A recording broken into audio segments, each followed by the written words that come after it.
What's up, y'all? It's FootyFiles back with episode 16. My name's Eamon, My name is Eob. and we got a cool, interesting segment for you guys today. Something that Eob and I kind of brainstormed up.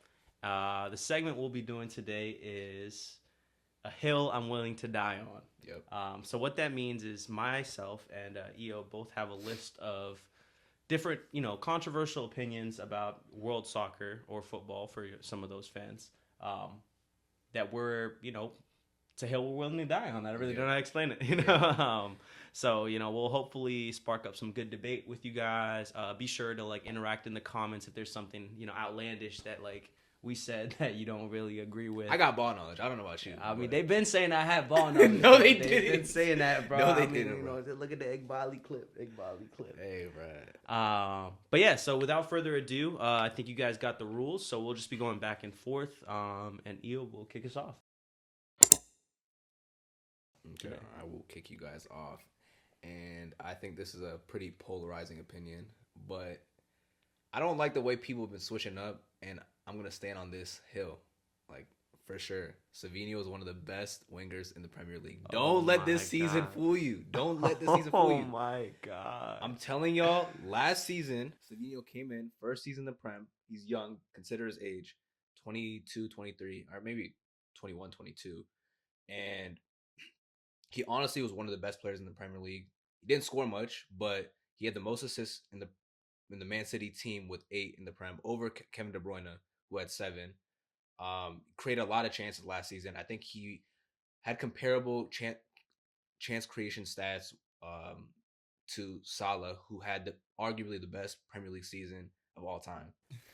And if you're comparing, someone who came to the league for the first time, is very young, to one of the best wingers in the league, in the history of the league, and he's, competing with them on a pretty important metric, I feel you got to give him some props. And this season, I know he was about to go to Tottenham, and a lot of Man City fans kind of, threw him under the bus, and a lot of just, I guess, football fans kind of wrote him off this season because, his lack of goals, and he wasn't playing well for a lot of this season. But I feel you can't just discredit what he's done since he's come, considering, his age and how well he played. When you look at him, in terms of the eye test, not statistics. You know what I'm saying? Yeah, I mean, I don't agree with it, bro. I'll be real with you, bro. Hey, bro. Let me tell you why, though. I don't think a talking point about a winger in the modern Premier League can be, oh, this winger is 21, 22, or 22, 23. Welcome to the modern game. You know what I mean? Everybody's wingers, for the most part, are in that age range. There's a few anomalies of people who may be later 20s, or your Salah, who's in his 30s now. But for the most part, I think the game is adapting, and you see it reflecting upon all these teams in their recruiting strategies and the ways that they're picking up these players at very young ages. But you need to be young, explosive, quick as a winger. You know what I mean? He's all 3 of those things. But his output doesn't show, and then that's what matters at the end of the day. If I look at a metric for an attacking player on my team, and I know obviously you just talked about the assists, but it's the same reason why I can't rate a Doku until I start seeing 10 goals from him. You know what I mean? You can't rate a Doku? Yeah, man, I can't rate a Doku, bro. Okay. When you're saying, oh, wingers need, this level of output or whatever the case may be, how do you judge these wingers in the Premier League now that don't have that output? Because there's not really many wingers in the Premier League that are throwing up crazy numbers, especially in this modern era. Yeah, I mean it's a mixture of more than just GA, and then I think there's elements of that game that Savinho and your Doku's satisfy. They're difficult players to cover. They'll probably beat you 1-on-1. Yeah. But it's almost I'm willing to compromise the space a little bit because I know you're not going to score. You know what I mean? I think I'd be as a defender, or as a right back or whatever, playing against a winger, right? You're staying close to somebody and, almost maybe giving up a foul or two, when you don't want them to have any level of space to free up a shot, right? Somebody who can shoot, right? You see Salah, when they play against Salah or Saka, they're all up on him, bro. Kukurea, for instance, I'm a big Kukurea guy.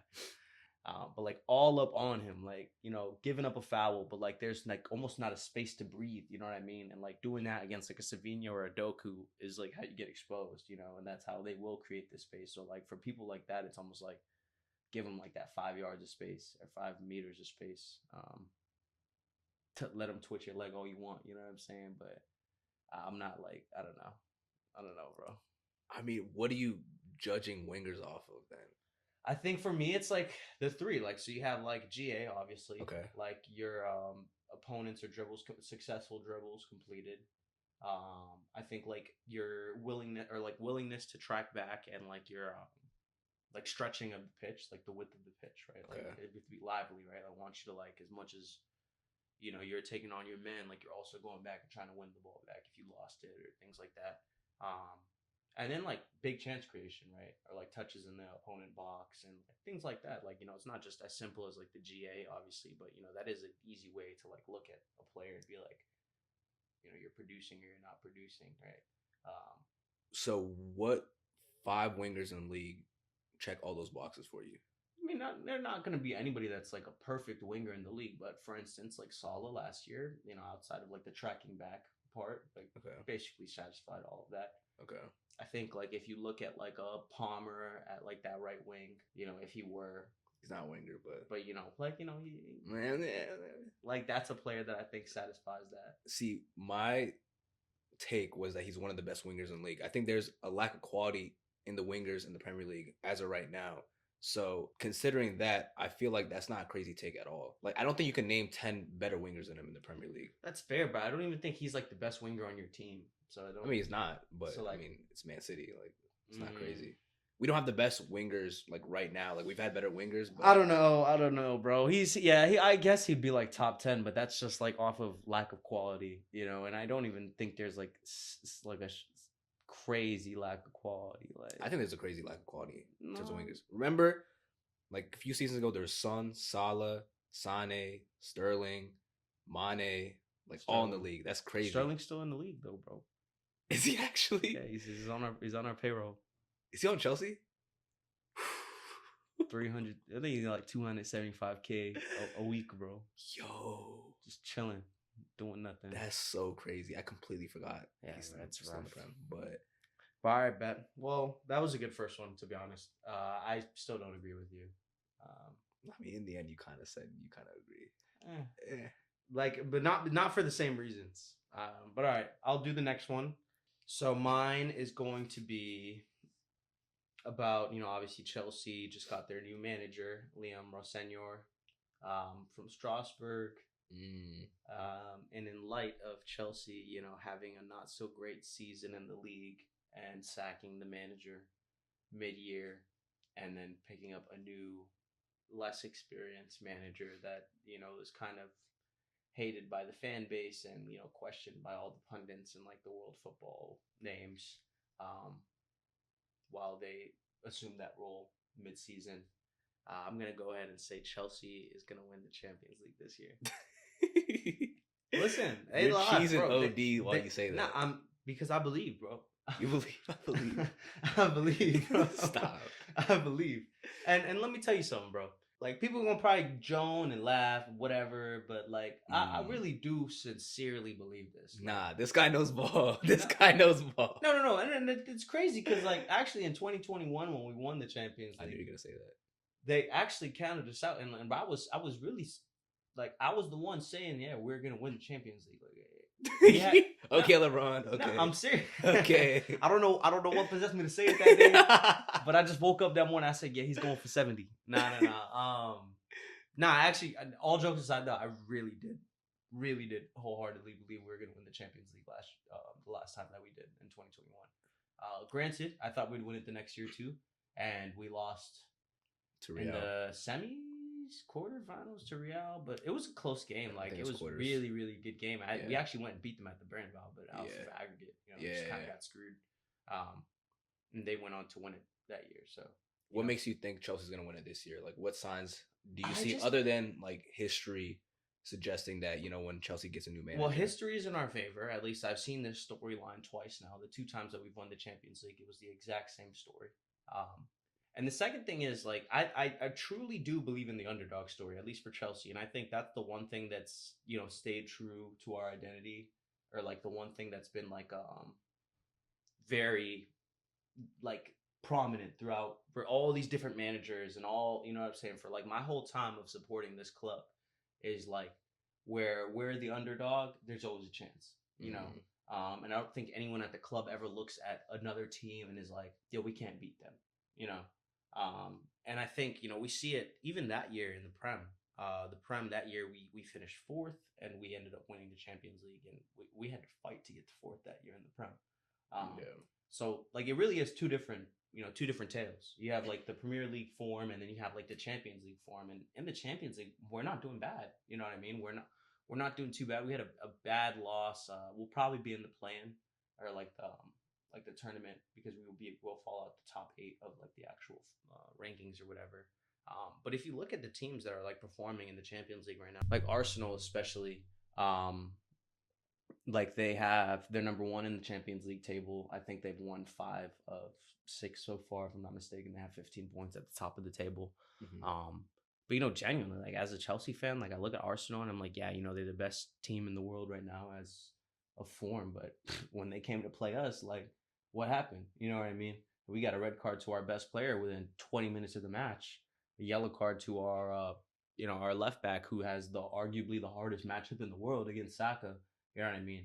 And we still play them tooth and nail into a 1-1 draw. And we honestly could have got more from that game. Like I left that game thinking we actually missed out on points. Given even if we had the red card.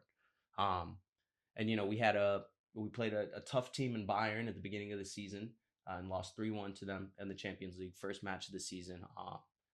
But like even watching games like that, it wasn't a thing of like they're beating us. It genuinely just felt like we beat ourselves, and that seems to be just like the theme throughout the Chelsea team throughout this whole season. It's just like we're just beating ourselves, whether it be like a red card or picking up these like unnecessary cards, yellow card accumulation for players I've seen, like injuries, or just like little like mental mistakes that just show the youth of our team. But I think honestly, like if we touch up on some of those things, we have the squad to do it. The ambition is there, the talent is there, and I think that's as good as you have to be in the Champions League to like win it. I think there's also an element of luck that has to play in your favor. Facts. Like it's not just, oh yeah, we're the best team. Every year you can point out the best team in the Champions League, but that's not always the team that wins. Because that's just not how the luck lands, or whatever they say. Like cookie whatever crumbles. the cookie crumbles. So yeah, I like our chances. I think if we can get a favorable kind of pathway to the final, we'll be in good shape. But even if we don't, I like it.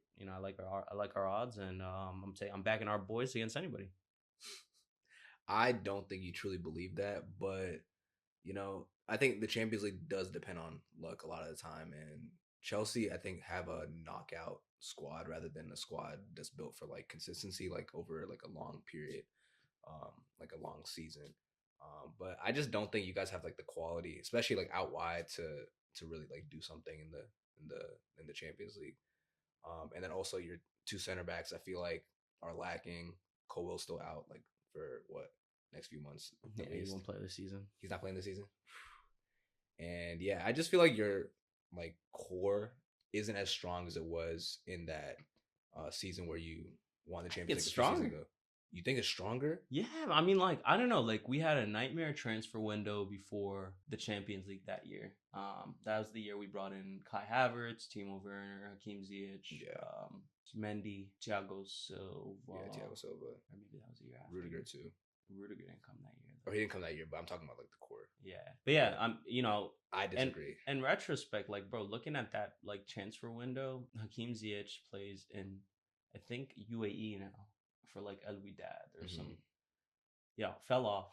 Like we were the last big club he played for, and then you have Havertz, who obviously got sold to Arsenal, and I guess is doing pretty decent over there. But for us, it never really seemed to like land.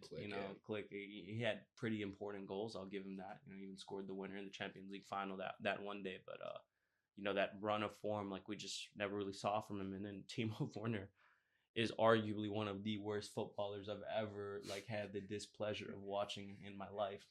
Um, I think if he wasn't quick, he'd be right here with me recording this episode. Like, I swear to God, bro. Because that dude stinks, bro. Like he's actually awful. You feel me? So if you look at like the quality we brought in the past couple of years, like it's a lot of players. There's definitely a lot more quantity than quality, but there's quality there for sure. That there is, but Yeah. I just think like the core. Caicedo, Enzo, Reese, and Palmer being like a core is my like I'm I taking don't that think Reece core. James is part of the core though. He's a right back. Reece James is a part like a core member of our team. He's a core member, but I'm talking about like the core of the team, like the center part of the team. Striker, like attacking mid, like DMs, like midfield, and then center backs and goalkeeper.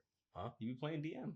But Enzo and Caicedo are there. Those are like the two starting ones, I feel like. But I mean, whatever. I'm not here to talk about formations with you, bro. I'm just saying that I really do think that like they have a shot, bro.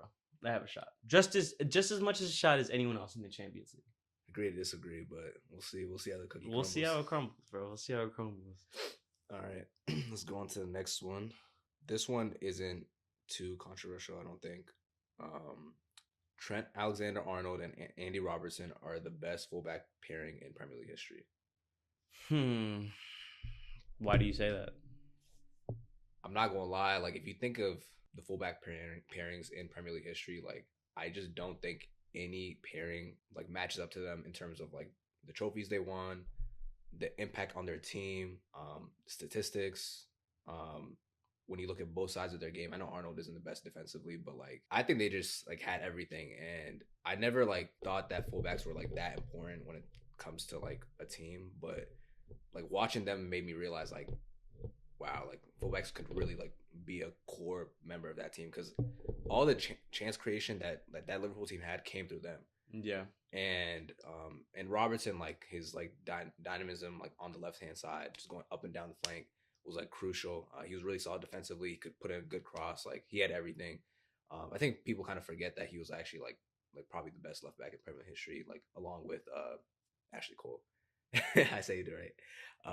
And Arnold, like I know he's suspect defensively, but in terms of like having an impact on a team and like being that like creative spark, I don't think anyone can compare to him. Like especially in the Premier League, I know like other leagues have like their Dani Alves's and Philip Lahms and things like that. But in terms of like the Prem, I think it lacks a little bit of quality. But I think Arnold really can say confidently that he is like the best right back in Prem history. So when you look at the league, like over the past 25 years, like there's no pairing that compares. Yeah, I mean, I agree. Honestly, I can't hate that one too much, and the numbers show for it. I also think Jurgen Klopp introduced that fullback reliance into the Prem, pretty heavily. Not like to the Prem, where I think we've seen managers, especially at Chelsea, do like a 3-4-3 or like a 3-5-2. But I think Klopp introduced like that influence from the fullback position, even in a back four. Right. And I don't think that's what we're not seeing as much. We'll see a little bit more now where, there's like that inverted right back that goes to like DM, but we're not as confident in our center back pairings, or like Premier League teams are not as confident in their center back pairings. And we see that now because they have to have three back if they want to have those fullbacks overlapping. We don't just see like a Van Dijk and Kanate sitting back there, super high line, and like Trent and Robertson both just going to work as much anymore. I will say, and asterisk, because there was about a 6-month period where Ben Chilwell and Reece James were the best pairing in the world. I promise you. And I'm not saying they were in the entire world or the Prem history. I'm just saying they sold me a dream, bro. They sold me a dream. Both of them were bagging or that was the season Lukaku came back, right? Single game. Yes. Yeah, every game, bro, they were bagging or assisting. And I still think Reece has a case to be like one of the best right backs in Premier League history. And I think if Trent right now has a case for being the best right back in Premier League history, then I think all it needs for Reece James is like one Premier League title, and he has that argument just as easily. I think that's fair. I think he just needs a title. More longevity too, just like playing games. Bro, I mean, they be talking about the longevity, but he's been available every single game for this like season. 5 months. Yeah, that's good, bro. We gotta Arnold's start available somewhere. for like 6 years. No, bro. He's played like what 5 games for Madrid so far? Who, Arnold? Yes, Talking bro. about This. Liverpool. I mean, I'm just saying, like, look how the cookie crumbles, bro. Like what? All right, bro. All So right, you bro. agree? I agree. Yeah, I agree. Okay. I agree. All right, moving on to the next one that we got. This one is actually a big shout out to your guy. I didn't really necessarily, I'll kind of get into it after, but I thought he had an interesting tenure when Pep came to City. But my controversial opinion, and the hill I'm willing to die on, is that Yaya Toure is a top 3 midfielder in Premier League history, and one of those other spots is taken by Frank Lampard. You're bugging. Yep, I said what I said. And I think both of those midfielders are interesting. Frank especially because I think he's obviously a little bit older than Yaya. Came about a little bit earlier, but yeah, like we never saw that midfield position scoring 20 goals and getting 20 assists. Like double digit output for midfielders is like a normal thing now, but like given time that they were playing the 2010s, the 2000s, later 2000s, like midfielders scoring 15 goals, 20 goals, like that's not a thing, bro. Like who introduced that to the game? Frankie Lampard, and that consistent output. I mean, I had to give a shout out to Frank Lampard, but this argument is really about Yaya Toure. Mm-hmm. But my whole argument with saying is that that introduction of a midfielder getting double digits in the prem as a midfielder is it's kind of ridiculous, and we see some of the goals that Yaya Toure scored. Like his goal catalog is ridiculous. Like it looked like he had beef with the ball, bro. Like he would hit that jump like with some bro. Like I think if you got kicked by this brother, like you'd have to go to the ER. You could you really might break a bone, and then obviously I think Pep's a racist, okay. But that's like another conversation. Maybe that's my next. Let me ask you. I don't know. So you said the top 3 for you have Lampard and Yaya Toure, right? Mm-hmm. I hope to God the other one is Kevin De Bruyne. Yeah, it is. Okay, I was about to say it is. That would be insane. So it is over Gerrard. Yeah, I'm taking over Stevie G. Wow. But I don't know. I in my head, it's real easy to just be like, oh yeah, like Scholes, Lampard, and and Gerrard, so, right? common. Like those are the 3 best midfielders in Prem history. Yeah.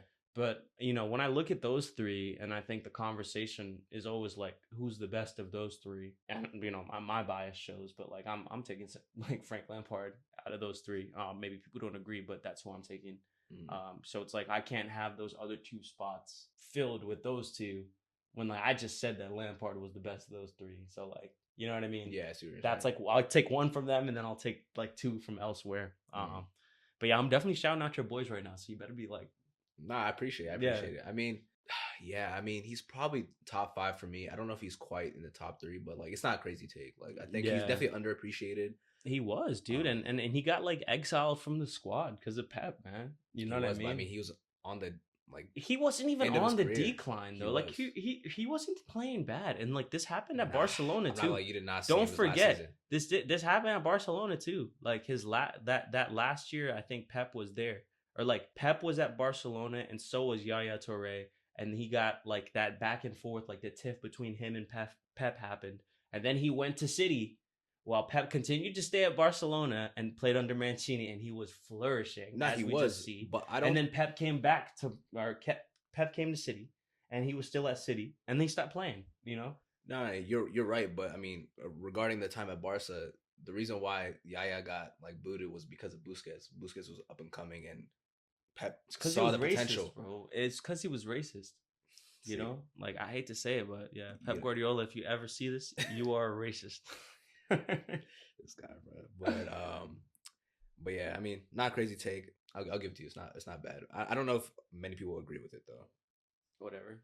The next hill that I'm willing to die on is that up until Erling Haaland, Sergio Aguero was the best Premier League striker in history, and I don't think this one is that controversial. I think that Aguero doesn't get the plaudits he deserves, and he's one of the reasons why I supported Man City. From the jump. And it sounds like bias to me, bro. I don't think it's bias because I'm not someone that like heavily relies on stats, but I think some of the stats that like he has under his belt are just like kind of ridiculous. Like, yeah, I mean, I think Haaland being the size and like archetype that he is, kind of gives more credit to Aguero, because you think about like the goals Aguero was scoring, the sheer amount of goals that he was scoring, Yeah, and you're like, dang, you're probably like half this guy's size. Like, how are you doing this? You know, it's crazy. Aguero's what, like 5'6", Yeah, like that. he's you know, 5'7", something like that. like real small. So yeah, I mean, I don't hate the take. I'm a big Wayne Rooney guy though, as a Rooney. As a striker, though, Yeah, I mean, I feel like I just like you have a Champions League final tomorrow. Who are you putting up top? between Wayne Rooney and Aguero. wait, with champions, and I can put anyone in the Prem history. You know, I I'm was putting. saying those two, but I mean, you can. This is gonna go on to my next hill that I'm gonna die on, and that one I believe strongly. We're gonna get into that, but Nobody's clutcher. When you okay, get a okay, player maybe that not one-off stops game. a civil war, Okay, not one-off game because like I feel like that kind of changes the argument a little bit. In so you a wouldn't stop whole Drogba. Premier League No, no, no, season, no. Before we move on though, what? would you start Drogba in that game? No, I wouldn't. I wouldn't.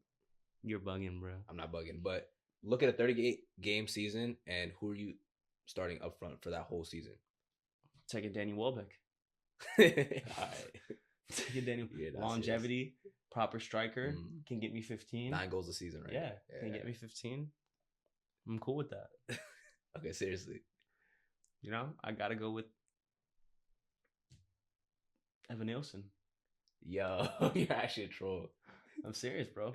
You know, because at the end of the day, the striker position is not about, oh, I need this huge name. You know what I'm saying? The service is there. You need 7 out of 10 striker game. You're getting goals.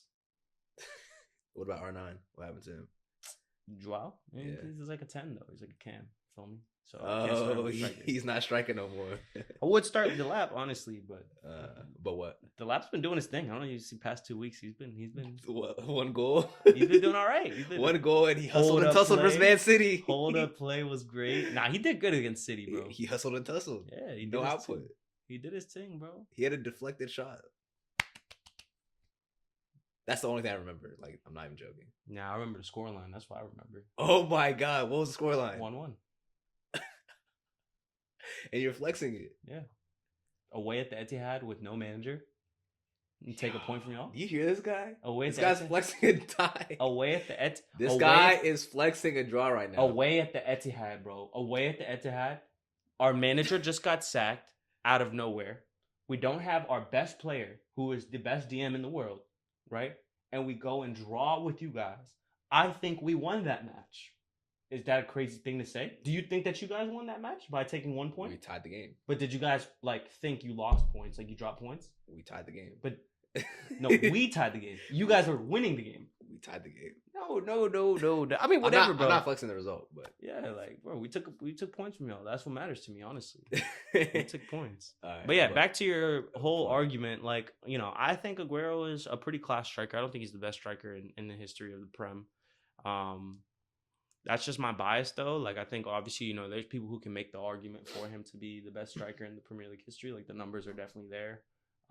The titles are there. Yeah, clutch moments. He just didn't move me, though.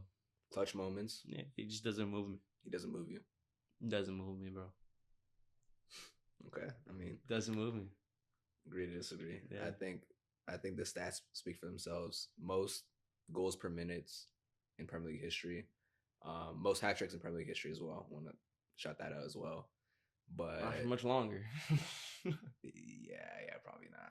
But yeah, you want to go on to your next take? All right, cool.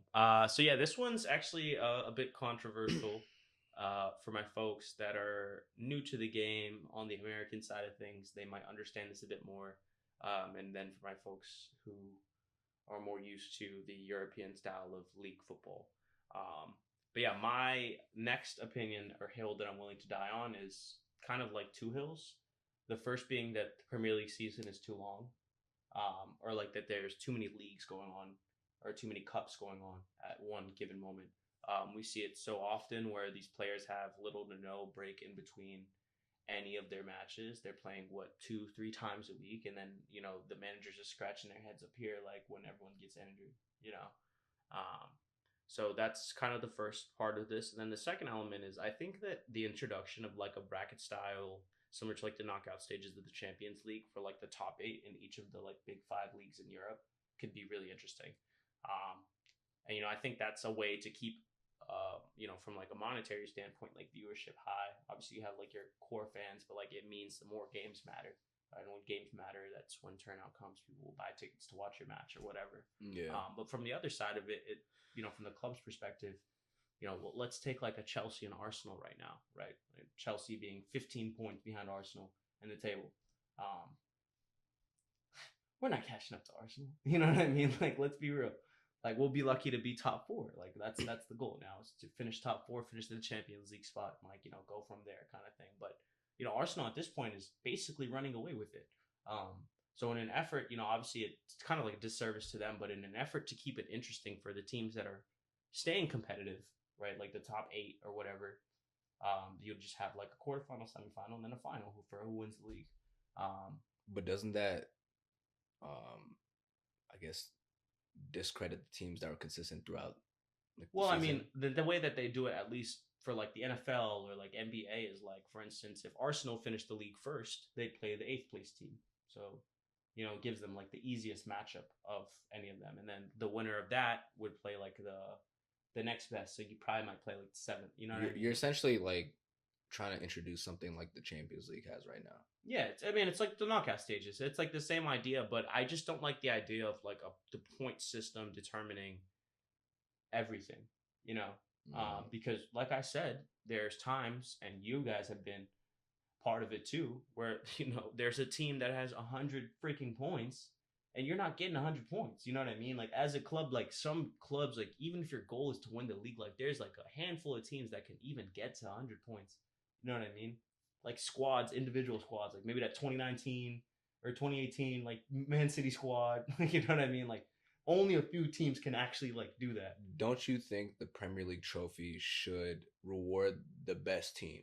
And what is the best way to figure out what the best team is? And in my opinion, it's the league format. And that's fair. But like in the same way that you're keeping like a regular season record for like, the way that things are done here in America, like you're also keeping tally of points, right? Like that regular season does matter, right? Like assuming it would be like a top 8 cutoff, like the 8 best teams in the league go to like this playoff format, or maybe like the 7 best teams, and then the team that won the league gets like a first round bye or something like that.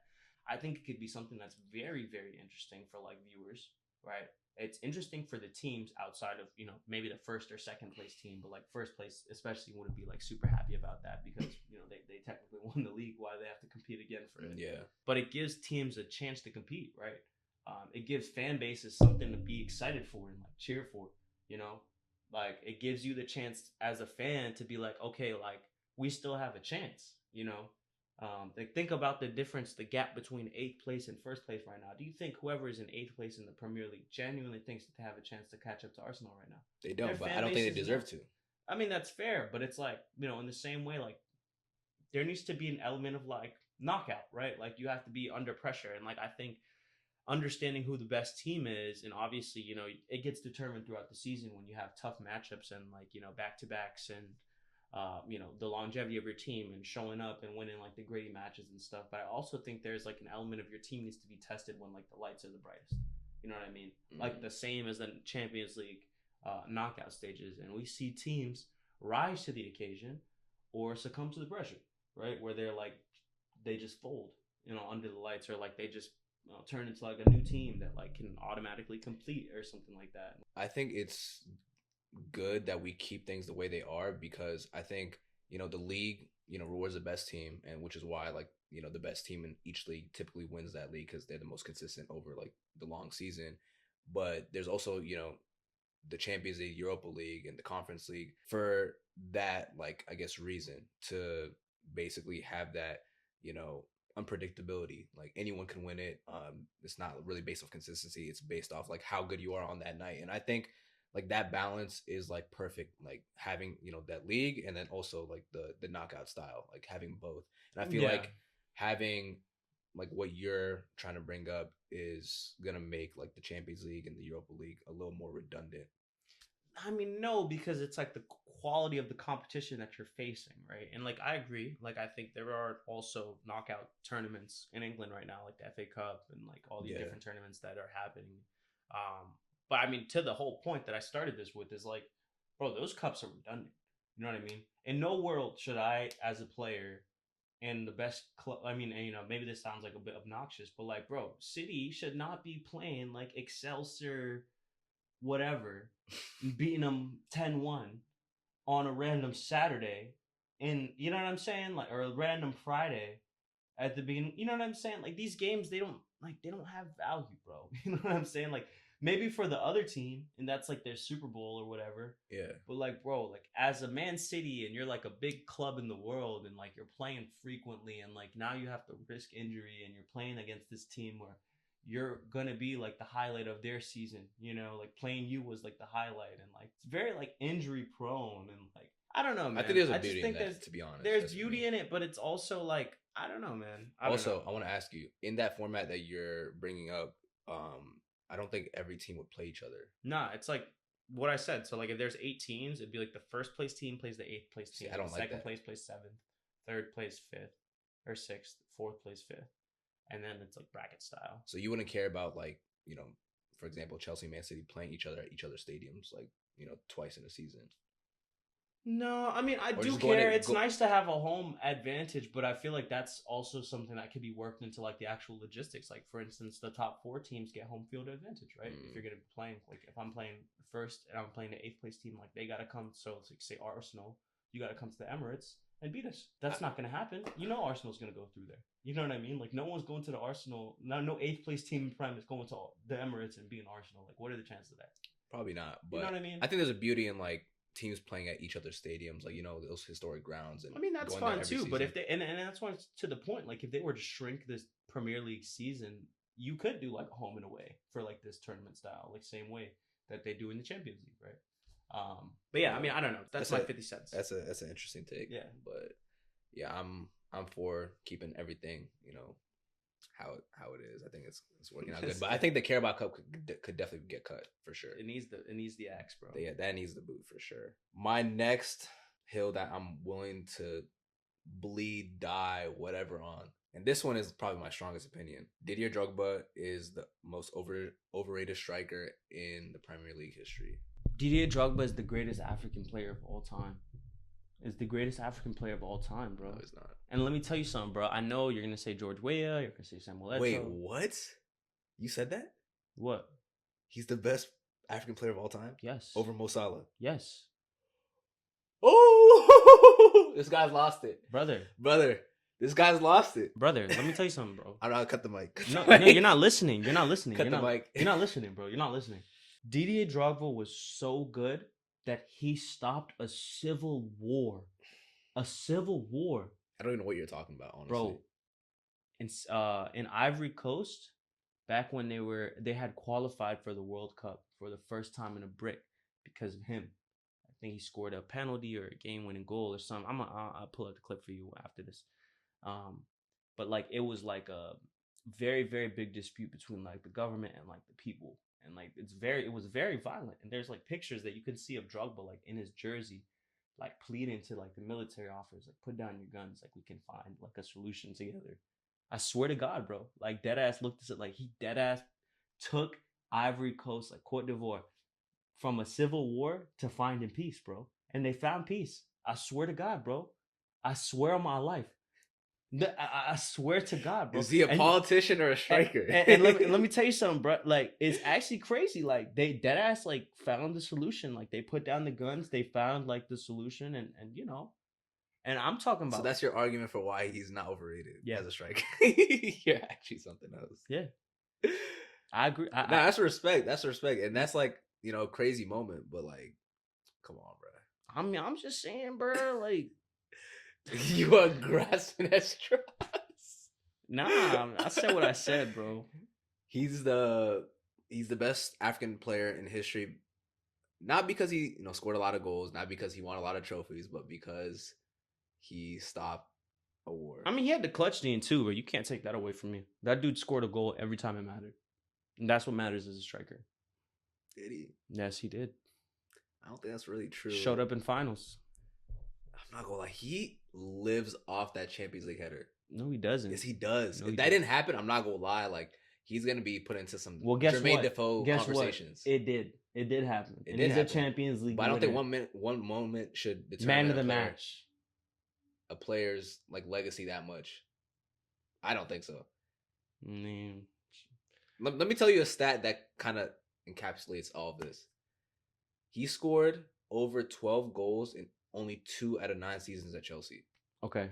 That's poor. You still remember his name though, right? Okay. All right then. And, you know what I'm saying? And my whole point with him, bro, is like 12 goals. Wait, I don't think you heard that. 12 goals. I understand. Igor Thiago's on 16 after 21 games. Bro, but this is a faster prem. Like goals are getting scored a lot more often. You know what I mean? You play in that Chelsea squad that he played in, bro. We were defensive 4-2. Like there was nobody scoring on us. Like we didn't have no outlets, bro. I'm not we gonna didn't have no outlets. If you're rating him sitting as back, highly absorbing the press, bro. Sitting back, absorbing the press, and this guy had to do straight hold up work, like straight back to goal, like any type of link up play. Like you're not gonna score a lot like that, bro. You're not gonna score a lot. But I'm trying to tell you, the goals that he scored, they mattered, bro. They did matter. They mattered, and that's what I need from a striker. Output. I don't need more output though. No. That's what this stat pad in Premier League is like right now, and that's why Haaland can go score 40 goals, but y'all won't win the Prem. You know what I'm saying? Or y'all won't win the Champions League. You feel me? No, not with him. Yeah, we did. No. What are you talking about? It's not with him.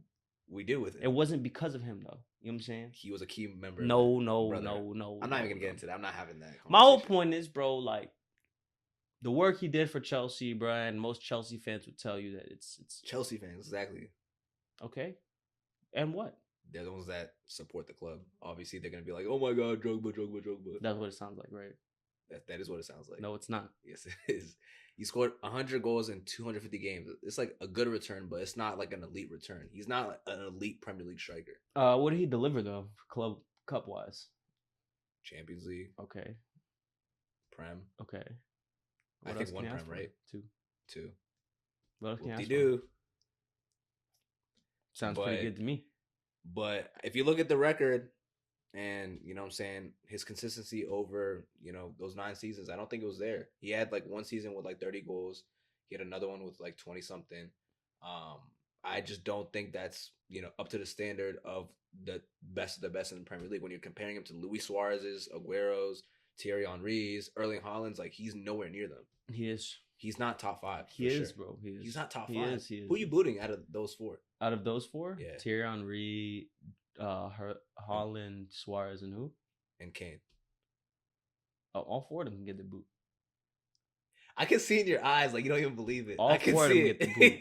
Look at the camera and say that. All 4 of them get the boot. If there's a table, this guy's so good. Suarez, Kane, oh my God, like there's no Henry, and who'd you say? Haaland. We're at it, and Drogba was standing up. We moving tables, nigga. We moving tables, bro. We sitting with Drogba, bro. Word 2, bro. Nah, you're bugging. I'm not gonna lie, crazy take, but yeah, let us know in the comments because I'm not gonna lie, I'm not having it. If you guys want to bid me, you can bid me, but I don't believe he's one of the best at all. Let me know, you know, who the bid is. Let us know. The bid is crazy. Who the bid? No, let us know. So my next take that I'm willing to die on, actually not die on, but like, you know what I'm saying? No. I'll bang it a little bit. Florian Wirtz is having a underrated 25-26 season. And I think he's getting criticized a lot more than he should. All right, boys, ready to head up. Huh? You ready to head out? Put your hand down. You ready to head out, bro? Put your hand down. I'm about to bow, bro. Okay, I'll explain. So, you know, in the beginning of the season, like myself included, I think a lot of people were just on his case. And I think, you know, his lack of output, not really impacting games was like very apparent. And rightfully so. You know, he had a lot of expectations given, you know, the price he was signed for, you know, very understandable. But I think as the season went on, I think his performances honestly have gotten better and have reached like a reasonable standard. Definitely not 150 million, you know, standard, but like a reasonable standard. I don't think he was ever like an output machine, and I think people were judging him like he was at Bayer Leverkusen. He's definitely been lacking in that department, but I don't think he had 20 goals and 20 assists. I don't think that was ever like his strength. I don't think he was that type of player. I mean, he did have an excellent season. He did have like great output. I guess like that one season, but I don't think that's really his game. I think his game is more of like a knitting things together. He's not doing that though. I feel like, especially in the past month and a half, I think he's been doing that. I think he's flourished in the absence of Salah. You think so? Yeah, a little bit, because there's less of a requirement to feed somebody when they're not there. Obviously, like Salah is a big role on the team. He's a big ego. He's a big like personality. He demands the ball. It's the same thing with like Mbappe. Yeah. At Madrid, like he demands it, right? But when you're a player like that, like leaves, oftentimes we see the clubs end up being a lot more balanced in their distribution and the way that their players are working, and you see like players actually playing to their strengths a lot more.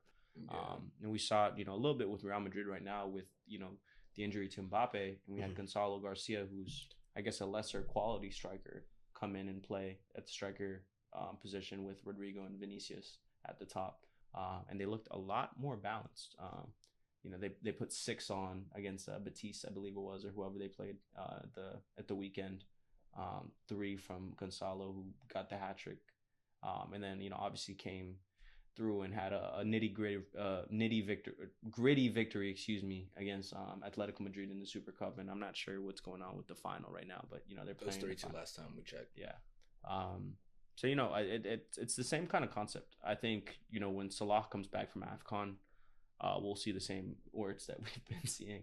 And even now, like, bro, it's going to take a lot more than that to justify 150 mil for me, bro. You know what I mean? Nah, that's fair. And I want the same treatment they were giving Enzo Fernandez, because Enzo Fernandez is actually scoring and has output. No. All jokes aside, like, actually has output.